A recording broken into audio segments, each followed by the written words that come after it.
Pemirsa, sebagai bukti komitmen dalam menangani COVID-19, sejalan visi utamanya, bakal calon wali kota dan wakil wali kota Makassar Munafri Arifudin Abdul Rahman Bando menyediakan fasilitas isolasi mandiri bagi warga yang positif COVID-19 yang diberi nama Wisma Isolasi Mandiri.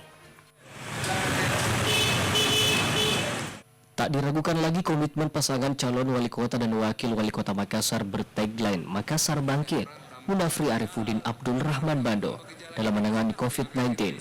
Komitmen itu diwujudkan dengan menyediakan fasilitas isolasi mandiri bagi warga kota Makassar yang positif COVID-19 tanpa dipungut biaya, gratis.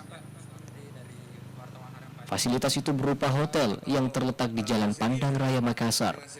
Hotel Andra berlantai 4 dengan 33 kamar yang dinamai Wisma Isolasi Mandiri Api Rahman yang diresmikan Ketua Tim Pemenangan Api Rahman Erwin Aksa.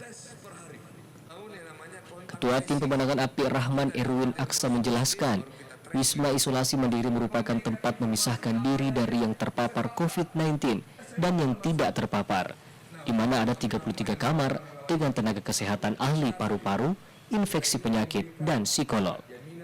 Isolasi mandiri dibutuhkan karena kita tidak ingin masyarakat atau relawan kita yang terkena COVID-19 kemudian mereka tidak bisa social distancing di rumahnya, dan juga mereka tidak punya tempat untuk memisahkan diri dengan keluarganya yang tidak terkena COVID.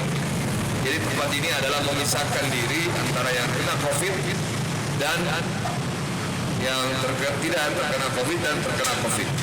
Oleh karena itu, Wisma ini kita akan dirikan. Di dalam sini ada 33 kamar, dan rencananya kita akan memperbesar, ya, yang namanya Wisma Isolasi Mandiri Api Rahman. Gratis. Kita berikan makanan, baik itu makan pagi, siang, maupun malam. Lebih jauh, Erwin Aksa menambahkan, Wisma Isolasi Mandiri ini diadakan karena tak ingin ada masyarakat atau relawan Api Rahman yang terkena COVID, kemudian tidak bisa social distancing di rumahnya masing-masing. Di mana Wisma Isolasi Mandiri ini hanya menerima masyarakat yang telah memiliki hasil swab, dan mereka akan diberikan penyuluhan agar tidak stres atau patah semangat terpapar virus COVID-19. Tim Liputan, Celebes TV.